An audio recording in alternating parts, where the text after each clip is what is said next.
unusual start to a video, us being in our coffee hole at the start of the video. It is. Especially since it's not the start of the day. It's 10:40.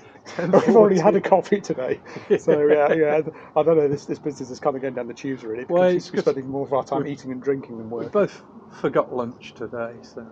I know. I keep forgetting my heels. We came out. Dave's bought a hot dog. Who eats hot dogs? Disgusting American crap. I got myself an all-day breakfast sausage baguette. Nothing wrong with a decent hot dog, old boy. I don't know if this is a decent hot dog. Probably not. But, there you go. So yes, you got to. Where the fuck is my all-day breakfast? That's essentially a fucking hot dog. Look, all-day breakfast. You've had your pants pulled down, mate. They put one of these to the wrong fucking packet. No, this ain't a Savoy at least. This is a sausage. But yeah. How's that an all fucking day breakfast? I know, all-day breakfast sausage baguette. There's not even any butter on it. I mean, what? Yeah, we were saying just yesterday that it's very difficult to get a good sausage sanger anywhere. Yeah. We went to the Hungry Horse, didn't we, last week? Asked for a sausage sandwich on white. Got a fucking sausage sandwich on brown, no butter or anything. Here's the thing: if you're making sausage sandwiches, butter them, motherfucker. Yeah. I mean, how's this complicated? How's this confusing any kind of way? But we are. The sun is shining. It is now heading towards mid-October. This is the last week of our sun. It always goes downhill after mid-October. Rightly, yeah. And even the difference in temperature between today and yesterday. Well, I'm fleeced up. Got me Got my jacket on. Yeah. Yesterday we were sitting in our shirt sleeves. What you got? Oh, at least you got some moisture on yours. Yeah, I stuck some sauce on it, mate. Looks like American yellow ketchup, because Americans don't know what mustard is, do they? Oh, listen to it. No, it's just from my job. To remind you of what you were doing last night. We're going to finish our breakfast, get out of our hole, and we'll bring you along for the ride so you can see whatever it is that we're doing. Yep. See you there. It won't be interesting. No.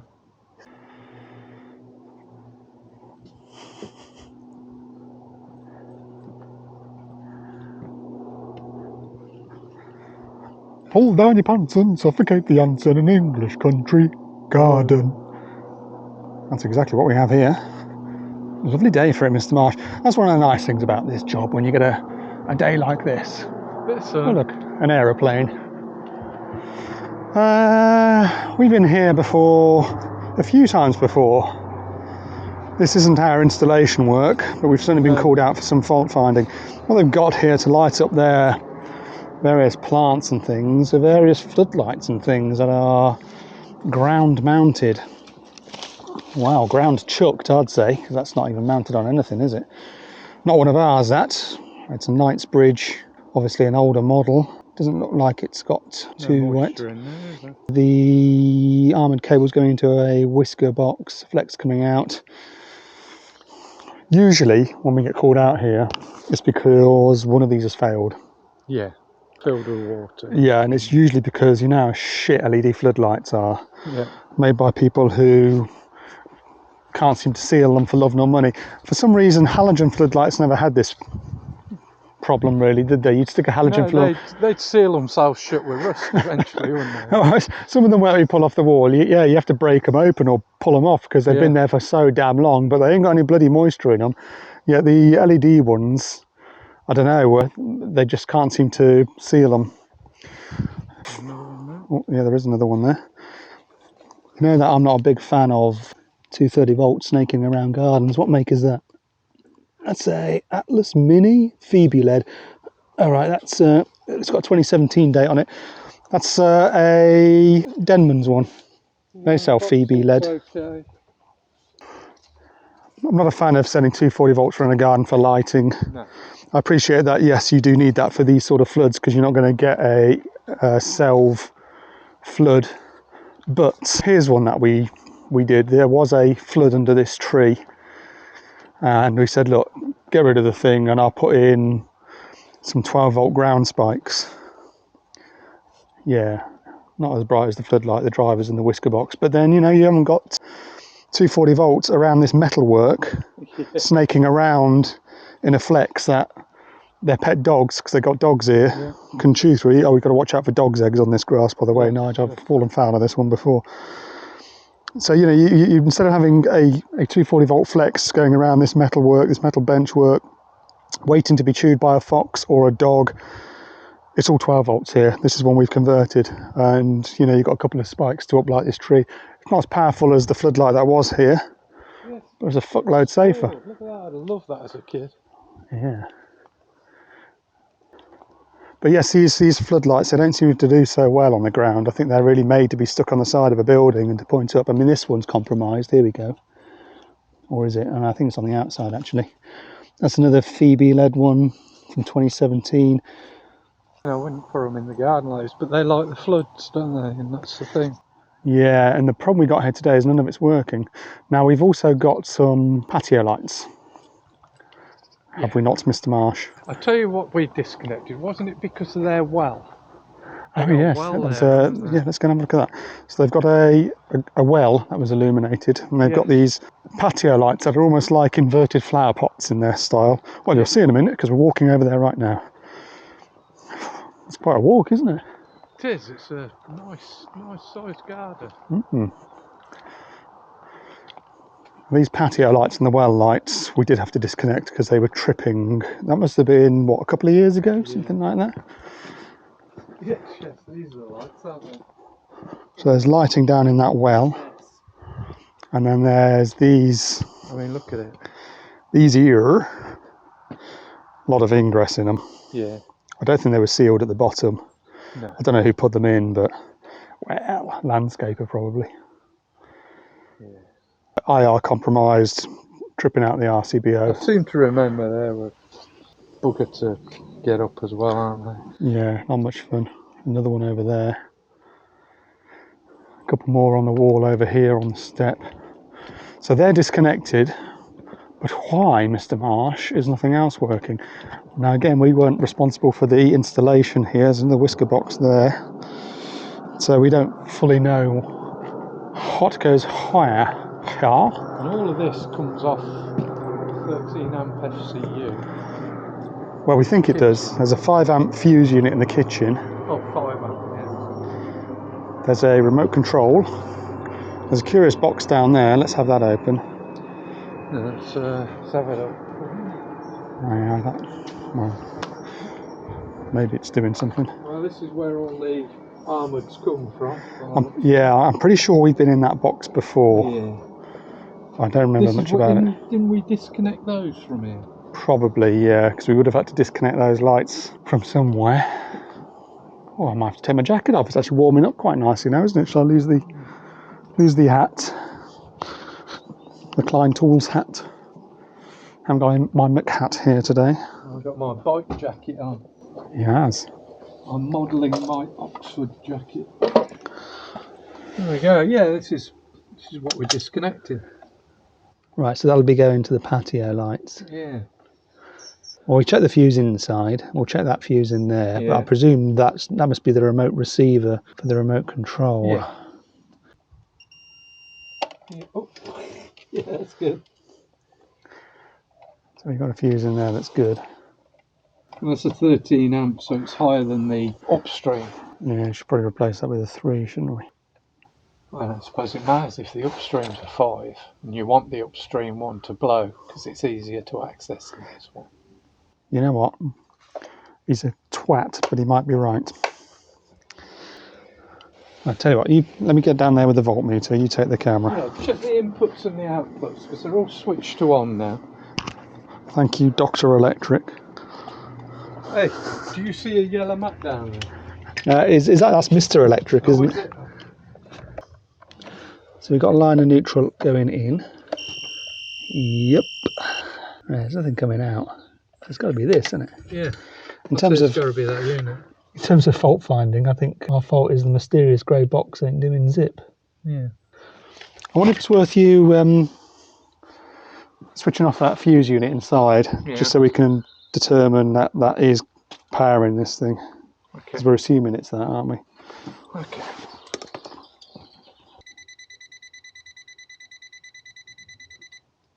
Yeah, that's it. So it's the mystery grey switch box. So we were hoping for something rather more, Fixable. well, not fixable as Immediately. such, but interesting when it comes to fault finding. Interesting, Yes, as opposed to that grey box grey on wall box ain't doing zip. faulty, yeah. I don't suppose there's anything serviceable on Well, there. that's a short video then, isn't it? How smell? Right. Tell you what I'm thinking. Tell me what you're thinking. Do you not know what I'm thinking? No, you're blocking me floodlights. Quite so. Well, we've got power going into this, we know that. And we've got nothing coming out. Even if you switch these to the what looks like to be the override settings, they're still... Oh, it's hard to hold the camera and stick in my non-GS38 ends at the same time, but there's still nothing coming out of there. Which makes me think it's a failure of the grey box. The grey box being the receiver for the hoofer doofer. There's certainly nothing clicking on and off there, is there? Now this used to be a 4-channel receiver. One channel was disconnected a couple of years ago when we were fault finding on the patio lights, which is what this will be. So you've got then, what have you got? You know what, there's only, I think, one channel doing anything. Only one? That's why she says she keeps it on 3 on the remote control. Can you take his camera set? Yeah, she said she keeps the remote control on 3 and switch that back to auto.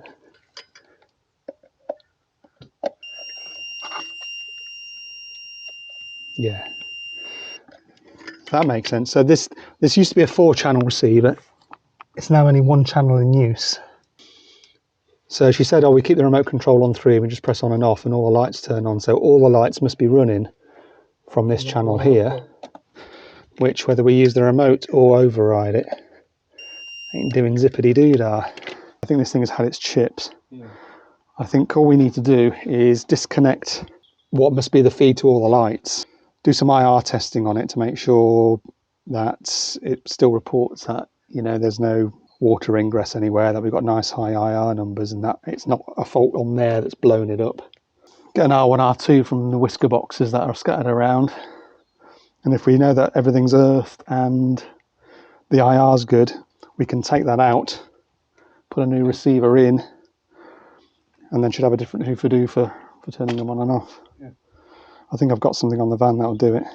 So we should perhaps do it and stop yapping. Indeed so. African sun is lovely, isn't it, old man? It is. I don't know how you can stand there in that I might have to take the jacket noncy jacket, looking like a biker nonce. Pedo biker. I suppose I'm going to have to go get my tools. You go get your Yours are inadequate. loser tools while I talk about remote switching. We're going to use these ASCO things. Why? Because they're cheap and they're available on Amazon. We've been using these for years and not had any problems with them. They're actually pretty good for what they are. I know that they're a no brand, but I took a risk on them years ago and they've been doing the job ever since. Kinetic, in that there's no battery in the switch, it's the action of pushing the switch that sends the signal, or that generates the power to send the signal, much like one of those piezoelectric lighters that you used to use for lighting your gas oven. You pair that with the receiver via this pairing button here. It's quite simple, it's got in, out and neutral. I noticed that CEF have started selling these sort of switches now, haven't they? Different brand. Yeah. They're selling the NJ ones, which we might show in another video, because we've got the camera with us today and we're going to be installing one of them elsewhere, aren't we? The nice thing about the NJ ones is that you can buy a 1-gang switch like this, which you can screw onto a standard UK plate, or you can adhere to the wall with the sticker, or you can just keep remotely. But the NJ ones also, like the kinetic ones sold by TLC, they do the grid versions. So you can build up a grid plate and mix and match them with dimmers, rockers, etc. That works out rather well. Good solution, that. But this is what we got on the van today, and I reckon that this will do the job. Obviously, it's a much smaller thing because it's only a 1-channel output compared to the 4-channel beast that was there before the Shmoney Penny. But then the beast has only been used in a 1-channel configuration for some time. Nigel's just hopefully pulling out the correct cables. Do you know what you're doing there, you silly old sod? For fuck's sake. And then we'll get the tester on there. Some IR testing, some R1, R2 testing. See if there are any surprises before we power up and fire up. Sugar Tits here is just putting a loop on between line and CPC, which hopefully will pick up at all these different whisker boxes that are scattered around the garden, which means we get to take another nice stroll around the garden, Mr. M. Excellent, it does. Oh, right, well, let's do that. Nigel in his natural habitat here, hiding in the bushes. It's normally in a public park though, isn't it, Nige? Give me the fucking phone. You normally got your cock in your hand.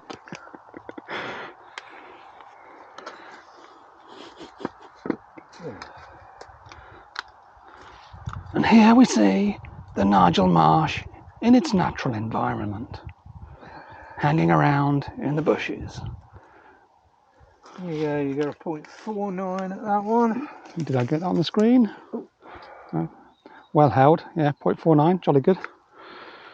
So far so good.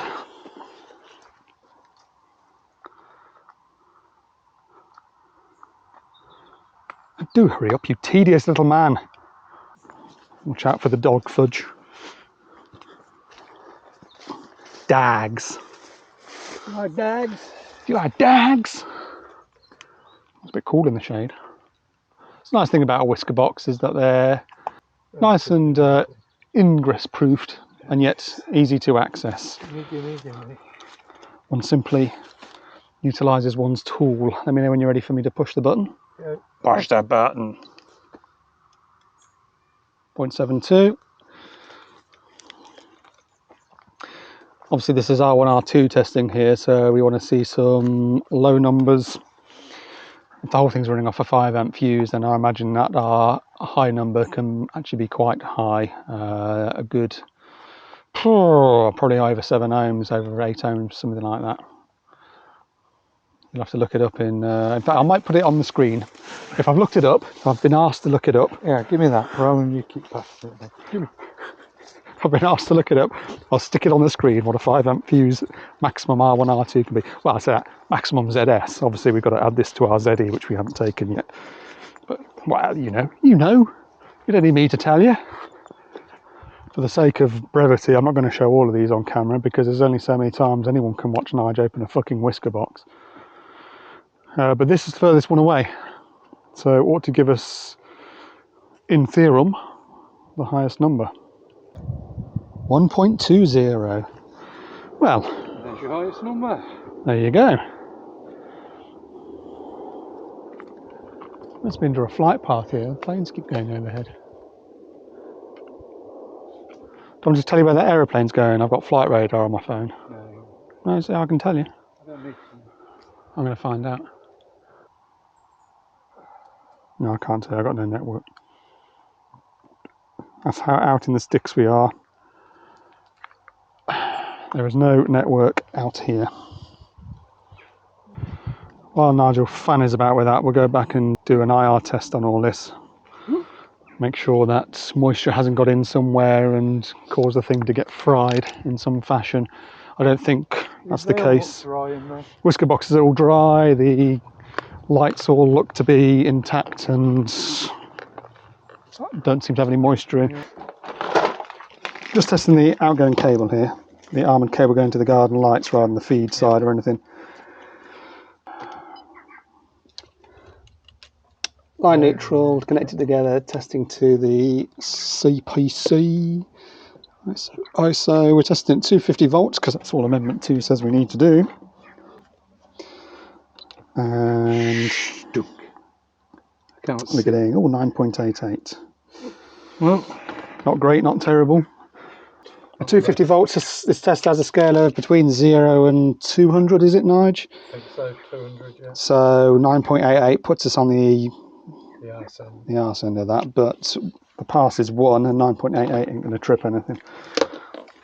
Therefore, we should be good in the hood, bud. So all we got to do is, I think that's 2 screws holding that in. We'll have that out, disconnect the input side, and then we'll Wago off the. No, we won't. We'll ideal Gen 2 off the connectors to get the new receiver in. Is that dead? I think I killed it. I'm pretty sure I killed it. In fact, just trust me, I killed it. No, you never take someone's word for it, Nigel. I did kill it. I did. Look at this. I'm going to do it properly. Look. When was the last time that saw the light of day? About 3 weeks ago, we did my NIC assessment. But no, we're doing it properly. Look, or semi-properly, because I haven't got the GS38 ends on my thing here, but it works. And that's dead, and that still works. Oh, there you go. And you just have to trust me not to stick my tips where they ought not to be.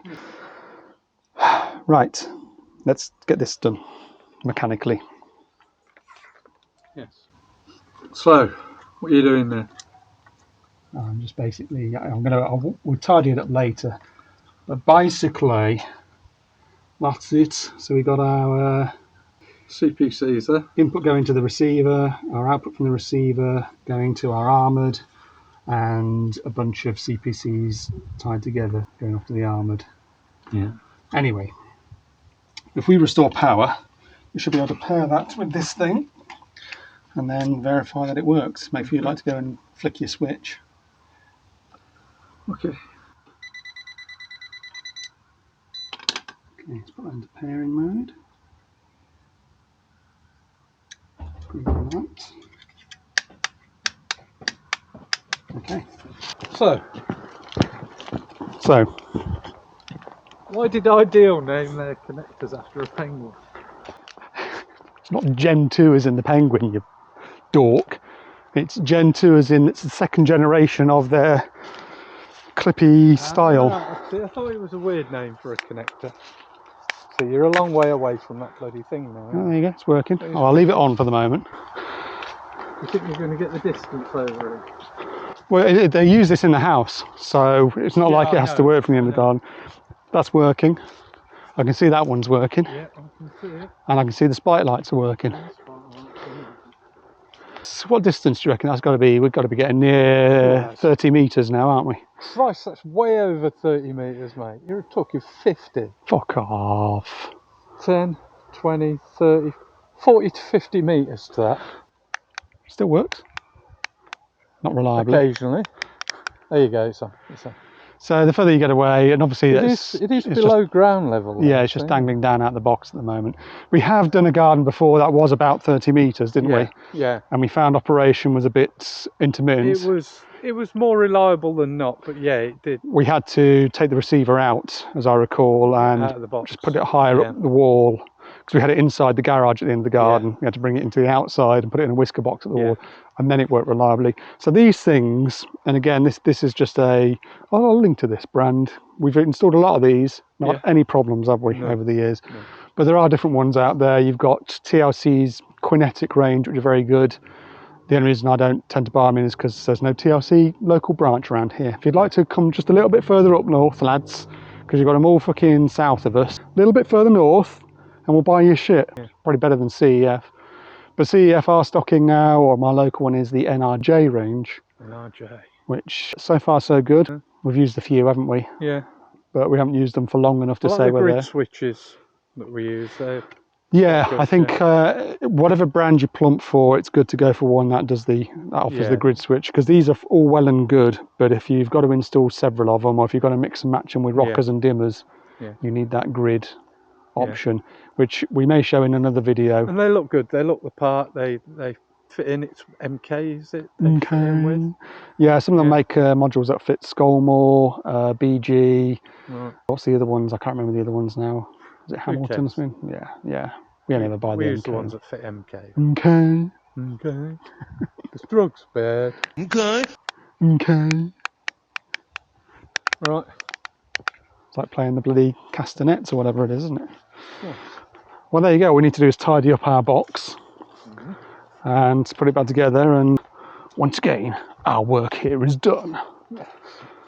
We came, we saw, We aced. and we fucked off again. Yeah. And you just trod in a dog's egg, mate. Did I? Well, a successful repair job there, Mr. Marsh. Yes. Was she happy? She was happy. Well, there you go. In which case it was successful.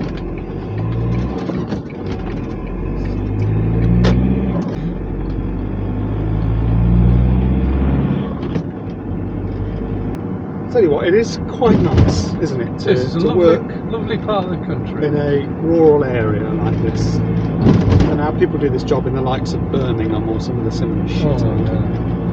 Do you have some bad news in that? Nigel's suffered a loss, haven't you, Nigel, yesterday? Yes. I lost my wedding ring. It was 18 karat gold plus Welsh gold dragon claddagh ring. I say. It was a very expensive ring. And you generously took it off to avoid marking customers' wall as you worked on this. I did, you know, it leaves marks on a wall if your ring touches the wall when you're... If my ring touches the wall, it leaves brown stains. When I got home and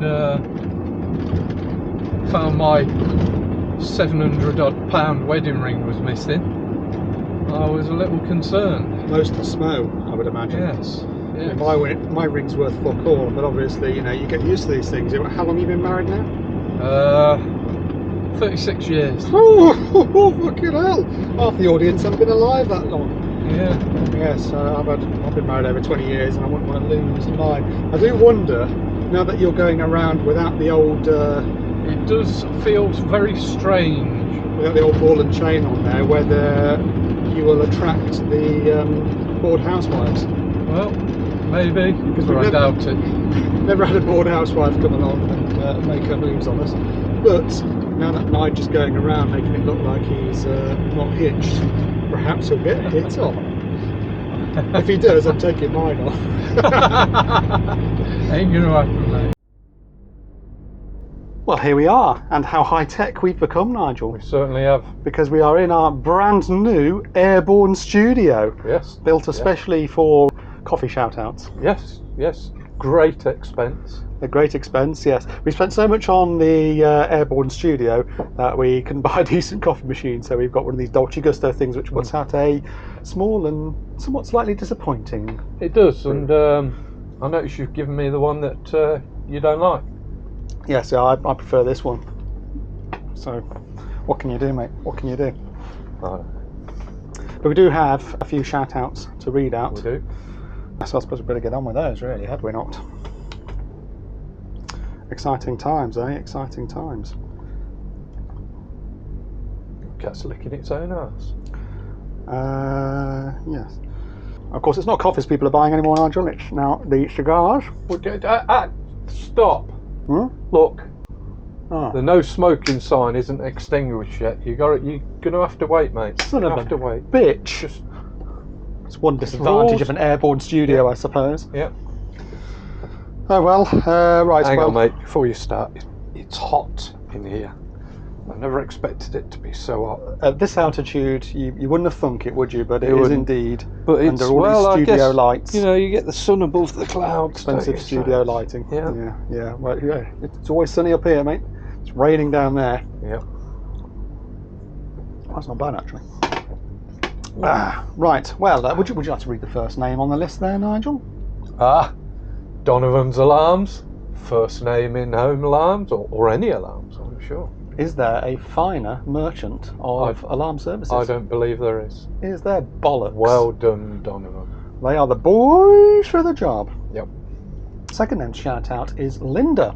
Linda, who has bought us a beer. Yes, and is therefore new to the virgin list. Linda is a virgin. We know Linda. She ain't no virgin. No. But thank you very much for the beer, Linda. And thanks, Linda. She says oldest apprentice in the Northwest can fuck off because she's the oldest apprentice in the Northwest. Well, there you go. One of your fan favourites there, Nigel?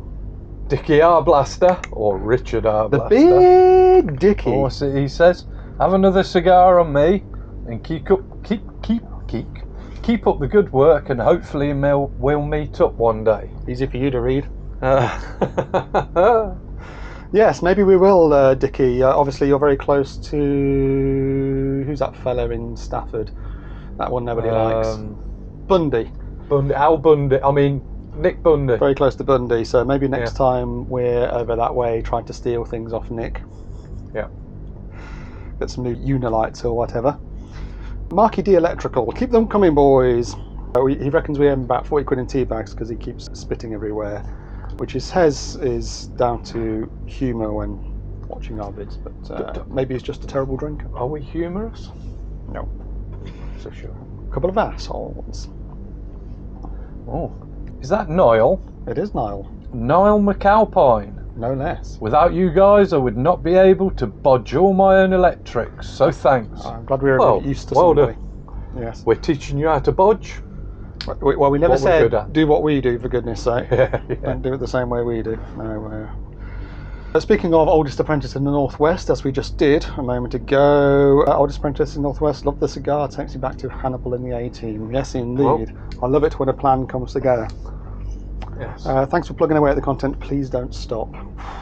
It's getting harder and harder to start these days. It is. But now that we've invested in an airborne studio, I feel kind of obliged this is it. to do it, yeah.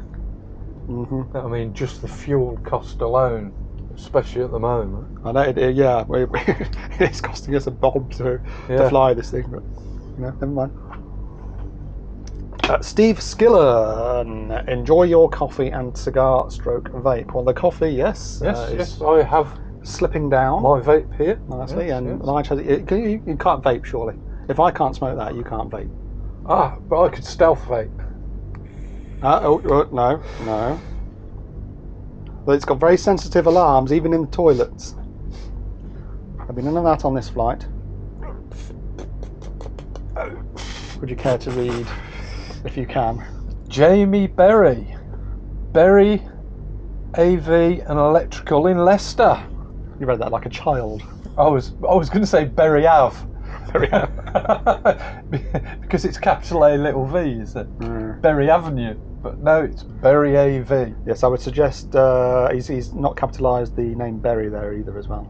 No. I would suggest some kind of additional practice in using your keyboard instrument there, Jamie.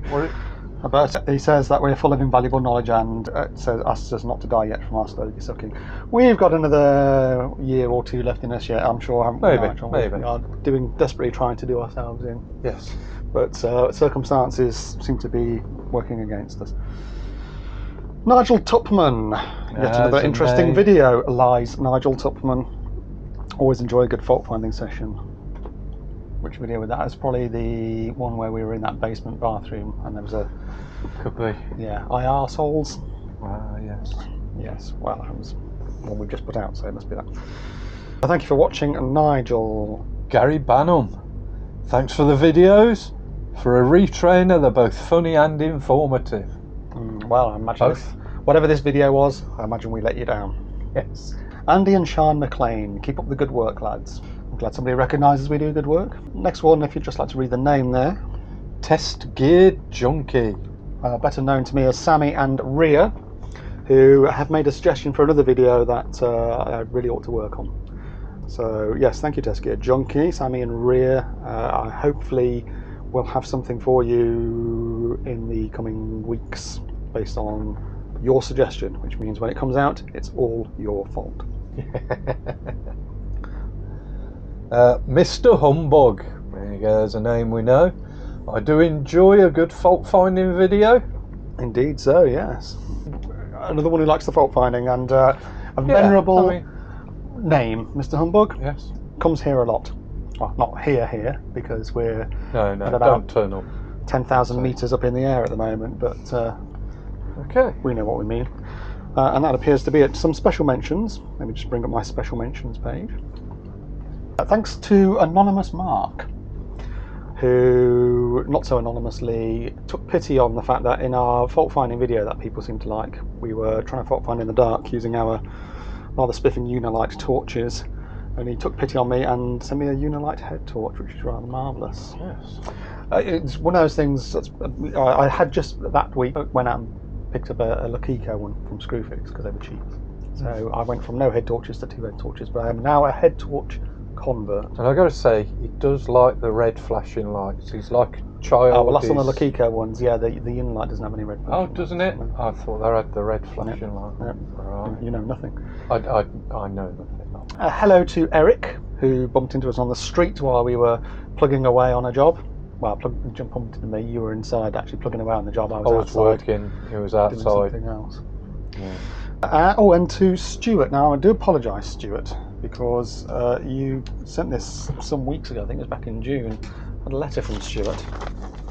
To Dave and Nigel, thanks for the YouTube vlogs. Here is a keyring for you. Thanks, Stuart. Yes, it's random. And indeed, Stuart has provided a keyring which has DSES on one side and Dave and Nigel on the other. Somebody's got themselves a stitching machine or something, I guess. But thank you for that. I'm sorry that it took so long to acknowledge that. So I do sometimes lose track of who I'm supposed to be. It's age. I think it's an age thing. You know what I'm going to do with that? When I lock you in your box, you know, your box at the end of the day where I lock you away, and I'm going to put the key for that on here. So it's easily found. You won't lose it again. This is it, yeah. I'm sorry, you were stuck in there for about 3 days. I know that it started to smell really bad. But no, the key for the GIMP box can go on there. Super stuff. And while we're in the Airborne studio, we shall list the names on the screen as we are doing right now. Yes. Just because that can be something we can do in our Airborne studio. Yes. Why not? Why not? A thank you to all involved. It's all your fault. Yes. Well, Nigel, I have to say, I think the Airborne studio has been a rather roaring success. I'm really not sure why we didn't think of this before. Yeah, I agree. It's very hot up here. I'm going to open a window. No, you've fallen on at this altitude. We're pressurised!